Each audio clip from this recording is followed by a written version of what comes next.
এয়া আকাশবাণী গুৱাহাটীৰ FM মহাবাহু সংবাদ চলন্তিকা। নমস্কাৰ শ্ৰোতাসকল, আজিৰ সংবাদ চলন্তিকাত শুনক জ্যোতি চিত্ৰবনৰ অধ্যক্ষ পবিত্ৰ মাৰ্ঘেৰিটাৰ সৈতে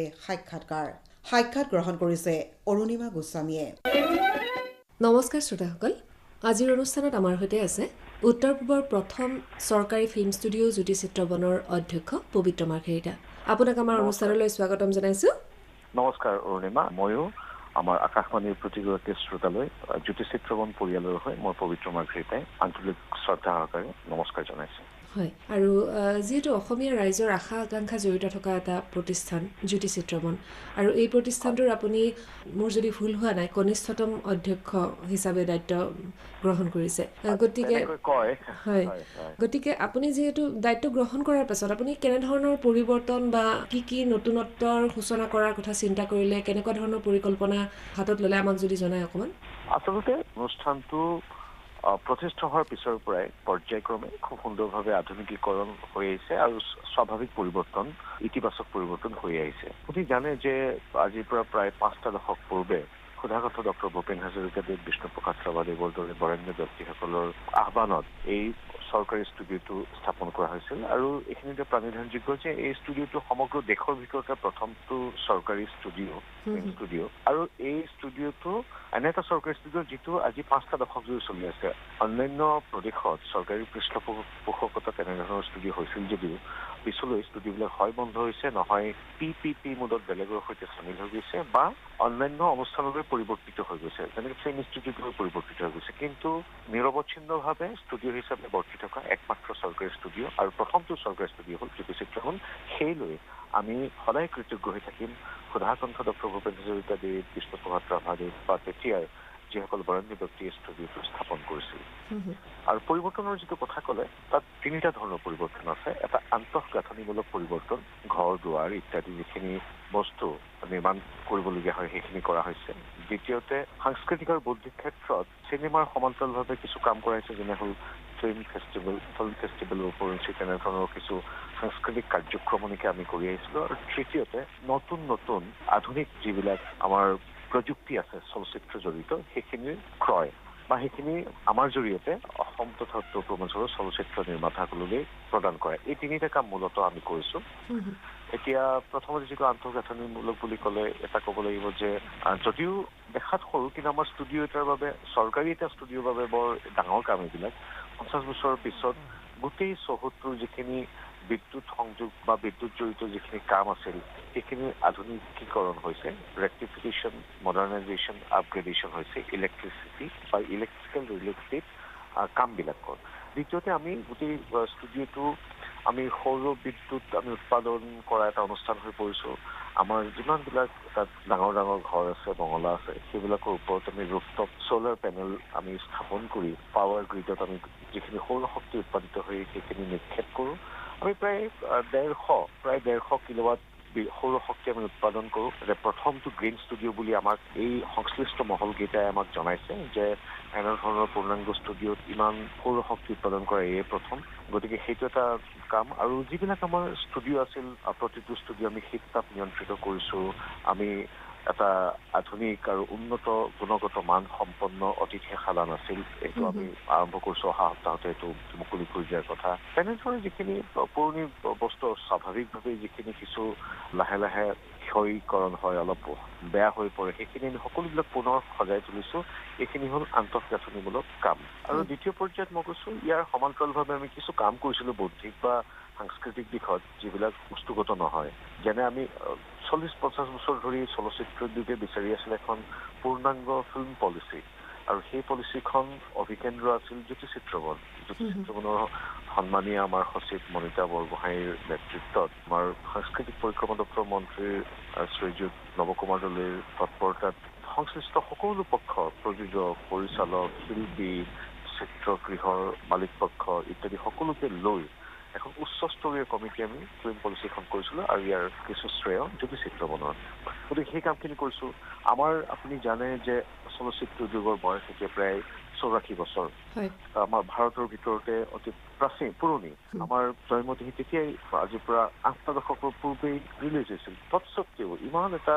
শক্তিশালী আমাৰ ইতিহাস আছে যদিও ইমান প্ৰতিভাৱান মানুহ আমাৰ আজ পৰ্যন্ত আমাৰ অসমে দিছে যদিও কিন্তু আমাৰ আন্তঃৰাষ্ট্ৰীয় চলচ্চিত্ৰ মহোৎসৱ বা ৰাষ্ট্ৰীয় চলচ্চিত্ৰ মহোৎসৱ হোৱা নাছিল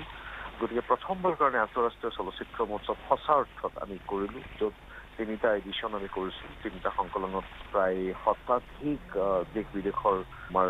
চলচ্চিত্ৰ নিৰ্মাতা বা শিল্পীসকল আহিছে প্ৰায় 30-40খন দেশৰ বৈদেশিক কূটনীতিবিদসকল আহিছে গতিকে ইয়াৰ চলচ্চিত্ৰ মহোৎসৱটো এখন সাঁকো আমাৰ বিভিন্ন ৰাষ্ট্ৰৰ বিদেশী ৰাষ্ট্ৰবিলাকৰ ছবি প্ৰদৰ্শন আৰু সংস্কৃতিৰ জৰিয়তে বিভিন্ন ৰাষ্ট্ৰৰ লগত আমাৰ এটা সুসম্পৰ্ক স্থাপনৰ উদ্দেশ্য আছিল 2টা উদ্দেশ্য চলচ্চিত্ৰ মহোৎসৱ লগতে অন্যান্য ৰাষ্ট্ৰৰ লগত সংযোগ স্থাপন জাপানৰ পৰা ক্ৰ'ৱেছিয়াৰ পৰা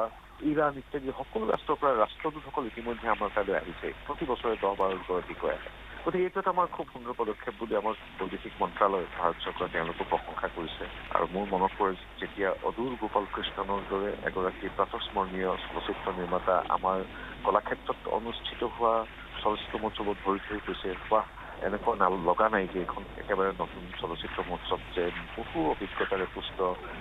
পুৰণি চলচ্চিত্ৰ মহোৎসৱ তেনেধৰণৰ এগৰাকী লিজেণ্ডৰ মুখত এনেধৰণৰ বক্তব্য শুনি আমি অভিভূত হৈছোঁ আৰু আকাশবাণীৰ সৌভাগ্যৰ গৌৰৱেৰে কথাখিনি ক'বলৈ পাই আহ্লাদিত হৈছে এইটোৱে কথা তাৰোপৰি আৰু এটা ক'বই লাগিব যে যিটো প্ৰযুক্তিৰ কথা কৈছিলোঁ তৃতীয় বিন্দুটো প্ৰযুক্তিগত ক্ষেত্ৰত আপুনি জানে যে অনাতাঁৰ কেন্দ্ৰই হওক আমাৰ দূৰদৰ্শন কেন্দ্ৰই হওক বা চলচ্চিত্ৰই হওক প্ৰযুক্তি প্ৰতি মাহে সলনি হয় গতিকে চলচ্চিত্ৰত নিত্য নতুন camera technology sound mixing equipment ইত্যাদিবিলাক সদায় সলনি হৈ আহে গতিকে আমি এতিয়া অতি অত্যাধুনিক আন্তঃৰাষ্ট্ৰীয় মানৰ এটা ষ্টুডিঅ' খুলিছোঁ আমি তাক কেন্দ্ৰীয় চৰকাৰৰ ডোনাৰ বিভাগৰ অন্তৰ্গত NEC নৰ্থ ইষ্ট কাউন্সিল উত্তৰ পূব পৰিষদৰ পৃষ্ঠপোষ তাত আমি এতিয়া কি কৰিছোঁ 7.1 Dolby recording mixing studio' DI colour correction and colour editing studio' অত্যাধুনিক 2টা অডিঅ' ভিডিঅ' ষ্টুডিঅ' আৰু AD Alexa mini LF camera with signature lens আমি আনিছোঁ এইটো আচলতে এই বিষয়ে খুব ঠাউকৈ মই কৈ দিব বিচাৰিছোঁ যে যিটো মই কেমেৰাৰ কথা কৈছোঁ লেন্সৰ সৈতে প্ৰায় 3 কোটি টকাতকৈ অধিক দাম আমাৰ ভাৰতত মাত্ৰ 12-13টামান সংস্থাৰ ওচৰত এই কেমেৰাটো আছে আৰু ভাৰতত তেনেকুৱা ছেট মাত্ৰ 25টামান আছে আৰু এই কেমেৰাৰে মানে জেমছ বণ্ড 007ৰ পৰা আপোনাৰ বাহুবলীলৈকে এই একেই কেমেৰাৰে ব্যৱহৃত হয় আৰু শেহতীয়া যিখন ছবি কৰিছে ভাৰতৰ মই জনা তানাজী বুলি এখন 3D চিনেমা জয় দেৱগনৰ এই কেমেৰাৰে কৰিছিলে এতিয়া এই কথাখিনি উল্লেখ কৰা এইটো কাৰণ যে বাহিৰতে কেমেৰাটোৰ ভাড়া 50,000 টকা প্ৰতিদিনে কিন্তু আমি উত্তৰ পূৰ্বাঞ্চলৰ বাবে এইখন চৰকাৰে সৰ্বানন্দ সোণোৱাল নেতৃত্বাধীন চৰকাৰখনে আমি দিব বিচাৰিছোঁ মাত্ৰ 18,000 টকাত প্ৰায় 70% ৰেহাই মূল্যত বা 65% ৰেহাই মূল্যত যাতে আমাৰ মানুহখিনি কম খৰচত পায় তেনেকৈ DI কালাৰ কাৰেকশ্যন বা গ্ৰেডিং ইত্যাদিৰ কাৰণে 7.1 চাউণ্ড মিক্সিঙৰ কাৰণে মাষ্টাৰিঙৰ কাৰণে সকলোবিলাক মানুহ আমাৰ মাদ্ৰাজ বা চেন্নাই বা মুম্বাইলৈ যাবলগীয়া হয় আজি পৰ্যন্ত এই কামখিনি 50% ৰেহাই মূল্যত একেধৰণৰ গুণগত মানেৰে আমি চুটি চিত্ৰবনত দিব পাৰিম আৰু কেইমাহমানৰ পিছৰ পৰা এইখিনি এটা কথা কৰিবা প্ৰায় 95% মোৰ এইটো অডিঅ' ভিজুৱেল হাতটোৰ কাম হৈ যাব ইতিমধ্যে আমি কেমেৰা ক্ৰয় কৰিছোঁ লেন্স ক্ৰয় কৰিছোঁ DI আহি পাবহি কিন্তু যিটো মূল যি ঘৰটো সেই ঘৰটো উদ্বোধন কৰিবলৈ হয়তো নাপাম কাৰণ তাৰ আগতে মোৰ কাৰ্যকাল শেষ হ'ব মানে 95-98% শেষ কৰি মোৰ বোধেৰে মাত্ৰ 2-3% কাম কৰাৰ আগতে মোৰ কাৰ্যকাল শেষ কৰি হ'ব এইখিনি মই জনালোঁ আমাৰ শ্ৰদ্ধেয় শ্ৰোতাক হয় জানি ভাল লাগিল আৰু আটাইকেইটা আচলতে যিকেইটা কামৰ কথা কৈছে জানিবলগীয়া শ্ৰোতাসকলেও জানি ভাল পাব সৌৰশক্তি উৎপাদনৰ কথা কৈছে বা প্ৰযুক্তিৰ ক্ষেত্ৰত যি পৰিৱৰ্তনৰ কথা কৈছে জ্যোতি চিত্ৰবনৰ দৰে ইমান সুন্দৰ প্ৰতিষ্ঠান এটাৰ গতিকে আমি ক'ব পাৰোঁ যে অসম তথা উত্তৰ পূৰ্বাঞ্চলবাসীৰ প্ৰত্যাশা পূৰণ কৰিব পাৰিব বুলি ক'ব পাৰি এই পৰিৱৰ্তনখিনিৰ দ্বাৰা নিশ্চয় কাৰণ কি আমাৰ মই কৈছোঁ যে DI কালাৰ কাৰেকশ্যন চিনেমাৰ মানুহখিনি বেছি স্পষ্ট হৈ যাব তাৰপিছত আকৌ 7.1 এইখিনিৰ কাৰণে আমি মুম্বাইলৈ যাবলগীয়া হয় চেন্নাইলৈ যাবলগীয়া এতিয়া আমাৰ পদূলিমুখত পাব নিজৰ চৌহদ জ্যোতি চিত্ৰবনত পাব উত্তৰ পূৰ্বাঞ্চলৰ সকলোৱে আৰু আটাইতকৈ ডাঙৰ কথা হ'ল কি প্ৰায় 50% ৰেহাই মূল্যত পাব এতিয়া যিটো কেমেৰাৰ কথা কৈছোঁ মাত্ৰ 25টা ছেট আছে তেনেকুৱা ইণ্ডিয়াত সেইটো আমাৰ নিজৰ চোতালত আছে নিজৰ জ্যোতি চিত্ৰবনত আছে গতিকে আৰু তাকো 65-60% ৰেহাই মূল্যত কিন্তু খুব মই ভাবোঁ যে যিহেতু আমাৰ প্ৰতিভাৰ কোনো আকাল নাই আমাৰ লোকে গৈ অস্কাৰৰ দৌৰতো নামিল গৈ বহু কেইটা ৰাষ্ট্ৰীয় আন্তঃৰাষ্ট্ৰীয় পুৰস্কাৰ পাইছে আমাৰ ছবিয়ে বাণিজ্যিকভাৱে সফল হৈছে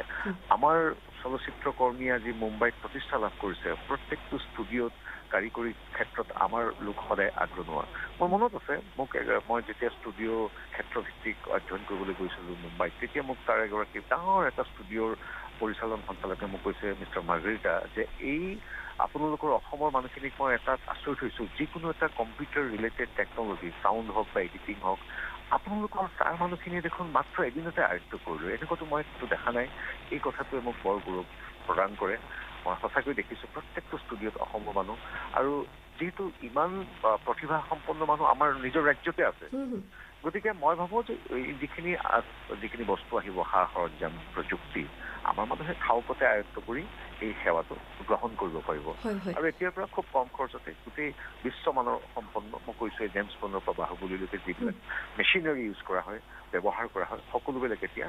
আৰু 2 মাহৰ পিছত জ্যোতি চিত্ৰবনত উপলব্ধ হ'ব আৰু যিহেতু জানিবলৈ বহুত কথা আছে কিন্তু যিহেতু সময় আমাৰ হাতত বেছি নাই একেবাৰে চমুকৈ জানিব বিচাৰিছোঁ যে ফিল্ম এণ্ড টেলিভিছন ইনষ্টিটিউট হিচাপে যিহেতু ঘোষণা কৰা হৈছে জনা যায় জ্যোতি চিত্ৰবনক গতিকে ইয়াত তেনেকুৱা ধৰণৰ পাঠ্যক্ৰম গ্ৰহণ কৰিবলৈ কেতিয়া আবেদন কৰিব লাগে বা আসনৰ সংখ্যা কিমান হয় প্ৰায় 18-19 বছৰ আগে জ্যোতি চিত্ৰবনে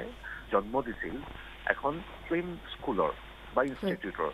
সেই প্ৰতিষ্ঠানটোৰ নাম আছিল জ্যোতি চিত্ৰবন টেলিভিছন আৰু চলচ্চিত্ৰ প্ৰতিষ্ঠান এই জ্যোতি চিত্ৰবনৰ চৌহদত জ্যোতি চিত্ৰবনৰ কথাবিলাকত বহু কেইগৰাকী জ্যেষ্ঠ ব্যক্তি জনা শুনা ব্যক্তিয়ে ইয়াত আনুষ্ঠানিক শিক্ষা প্ৰদান কৰিছিল চৰকাৰী পাঠ্যক্ৰম আছিল আৰু সেই প্ৰতিষ্ঠানটো আজি স্বতন্ত্ৰ হৈ পৰিল যদিও আমি জন্ম দিছিলোঁ এতিয়া চাংচাৰীৰ ওচৰৰ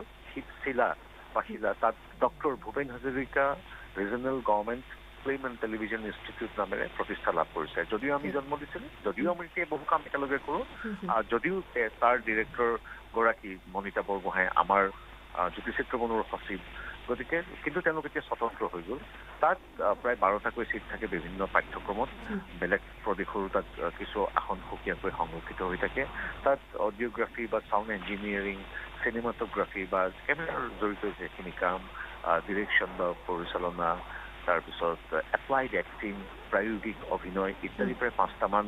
পাঠ্যক্ৰম আছে চৰকাৰী স্বীকৃতিপ্ৰাপ্ত চৰকাৰী অনুষ্ঠানসমূহ সাংস্কৃতিক বিভাগে এইটো চলাই যদিও পাঠ্যক্ৰম বা পৰীক্ষা ইত্যাদি ডিৰেক্টৰেট অফ টেকনিকেল এডুকেশ্যন আৰু আমাৰ এইটো AICT কেন্দ্ৰীয় চৰকাৰৰ দ্বাৰা এটা এপ্ৰুভড কোৰ্চ গতিকে এই কোৰ্চটোৰ বাবে আপোনালোকে যিকোনো আমাৰ ইচ্ছুক ছাত্ৰ ছাত্ৰীয়ে চাংচাৰীৰ ওচৰৰ চিলাস্থিত ইনষ্টিটিউটলৈ আহিলেও হয় নাইবা তেওঁলোকে ইণ্টাৰনেট যোগেৰে চাৰ্চ কৰিলেই doctor Bhupen Hazarika regional government film and television institute বা BBH অৰ্থাৎ doctor Bhupen Hazarika BBH RGFTI FTIটো সকলো মনত থাকে মাৰিলে গোটেই সকলো তথ্যবিলাক পাব আৰু ইয়াৰ ছাত্ৰ ছাত্ৰীবিলাকে এতিয়া সৰ্বভাৰতীয় পৰ্যায়ত কাম কৰিছে ৰাষ্ট্ৰীয় আন্তঃৰাষ্ট্ৰীয় পুৰস্কাৰ পাইছে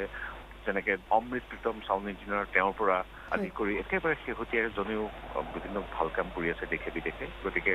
just one has to Google and search for the courses হয় মাৰ্গাৰিটা ডাঙৰীয়া আজি আপুনি আমাক এইখিনি সময় দিলে আৰু যথেষ্টখিনি কথা জনালে আমাৰ শ্ৰোতাসকলো নিশ্চয় উপকৃত হ'ব আপোনালৈ ধন্যবাদ থাকিল আৰু আগন্তুক নৱবৰ্ষৰ শুভেচ্ছাও থাকিল আজিলৈ ইমানতে সামৰিছোঁ ধন্যবাদ ময়ো এই অনুষ্ঠানটোত আমাক আমন্ত্ৰণ কৰাৰ বাবে আকাশবাণী গুৱাহাটী কেন্দ্ৰৰ শ্ৰদ্ধেয় কাৰ্যকৰ্তাসকল আৰু অনুষ্ঠানটো চলাই থকা অৰুণিমা আৰু প্ৰচাৰ ভাৰতীৰ প্ৰতিগৰাকী শ্ৰোতা